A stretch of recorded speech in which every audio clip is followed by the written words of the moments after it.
Assalamualaikum warahmatullahi wabarakatuh. Perkenalkan, nama saya Salwa Nisa Salsabila Lubis dengan NIM 0601252057. Saya mahasiswa program studi ilmu perpustakaan Fakultas Ilmu Sosial Universitas Islam Negeri Sumatera Utara.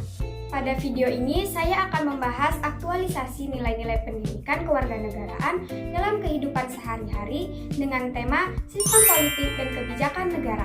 Sistem politik dan kebijakan negara merupakan bagian penting dalam kehidupan bermasyarakat karena menjadi dasar dalam penyelenggaraan pemerintahan, pembuatan aturan, serta pengambilan keputusan yang bertujuan untuk menciptakan ketertiban dan kesejahteraan masyarakat.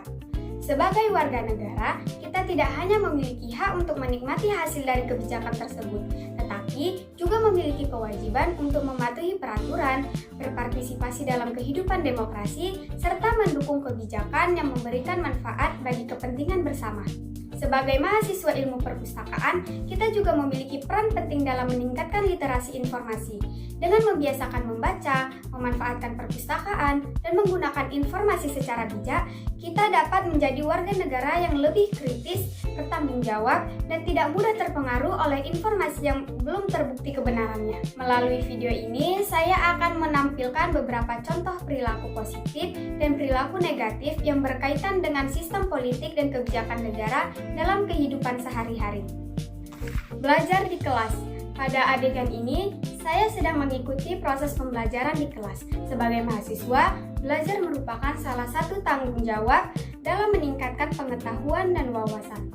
Melalui pendidikan, kita dapat memahami hak dan kewajiban sebagai warga negara, termasuk memahami bagaimana sistem politik dan kebijakan negara bekerja. Setelah mengikuti perkuliahan, saya melanjutkan kegiatan menuju ke perpustakaan. Sebagai mahasiswa ilmu perpustakaan, membiasakan diri mengunjungi perpustakaan merupakan salah satu kegiatan literasi informasi, sehingga tidak mudah terpengaruh oleh informasi yang tidak benar, terutama yang berkaitan dengan isu politik dan kebijakan negara. Kemudian, saya melakukan absensi pengunjung menggunakan komputer yang telah disediakan oleh perpustakaan. Nah, pemanfaatan teknologi dalam layanan perpustakaan menunjukkan bagaimana perkembangan digital dapat meningkatkan kualitas pelayanan kepada masyarakat.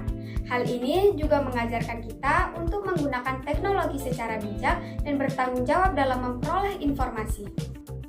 Selanjutnya, saya memanfaatkan waktu di perpustakaan untuk membaca buku. Nah, membaca buku merupakan salah satu cara meningkatkan pengetahuan dan kemampuan berpikir kritis. Dengan budaya membaca yang baik, masyarakat akan lebih mudah memahami berbagai kebijakan pemerintah serta mampu membedakan informasi yang benar dan mana informasi yang menyesatkan. Nah, biasanya saya menggunakan bus listrik sebagai sarana transportasi umum. Bus listrik merupakan salah satu bentuk kebijakan pemerintah dalam menyediakan transformasi yang baik dan ramah lingkungan, kemudian juga nyaman dan efisien bagi masyarakat. Dengan memanfaatkan fasilitas umum seperti ini, kita ikut mendukung kebijakan pemerintah sekaligus berkontribusi dalam menjaga lingkungan dan mengurangi polusi udara. Selain contoh positif, ada juga contoh negatifnya. Pada adegan ini diperlihatkan contoh praktik politik uang, yaitu memberikan atau menerima imbalan untuk memengaruhi pilihan seseorang dalam pemilu. Nah, perilaku ini bertentangan dengan nilai-nilai demokrasi karena menghilangkan kebebasan masyarakat dalam menentukan pilihannya. Nah, selanjutnya seseorang langsung membagikan informasi yang diperoleh dari media sosial tanpa terlebih dahulu memeriksa kebenarannya. Nah, perilaku seperti ini dapat menyebabkan penyebaran hoaks, menimbulkan kesalahpahaman di kalangan masyarakat, bahkan memicu perpecahan terutama jika informasi tersebut berkaitan dengan politik atau kebijakan pemerintah. Nah, selanjutnya tidak mematuhi aturan lalu lintas. Diperlihatkan di contoh di atas, masyarakat yang tidak mematuhi aturan lalu lintas seperti menyeberang tidak pada tempatnya atau mengabaikan lampu lalu lintas. Tindakan tersebut menunjukkan kurangnya kepatuhan terhadap aturan yang telah ditetapkan pemerintah dan dapat membahayakan keselamatan diri sendiri maupun orang lain. Nah, selanjutnya seseorang lebih memilih bermain media sosial daripada memanfaatkan perpustakaan atau membaca buku. Kebiasaan tersebut dapat menurunkan minat baca dan menyebabkan rendahnya literasi informasi. Akibatnya, seseorang akan lebih mudah percaya pada informasi yang belum tentu benar, termasuk informasi mengenai kebijakan pemerintah maupun isu politik. Nah, seorang yang memilih untuk tidak menggunakan hak pilihannya tanpa alasan yang jelas. Sikap apatis terhadap pemilu dapat mengurangi partisipasi masyarakat dalam kehidupan demokrasi. Padahal, setiap suara memiliki arti penting dalam menentukan arah pembangunan dan masa depan bangsa.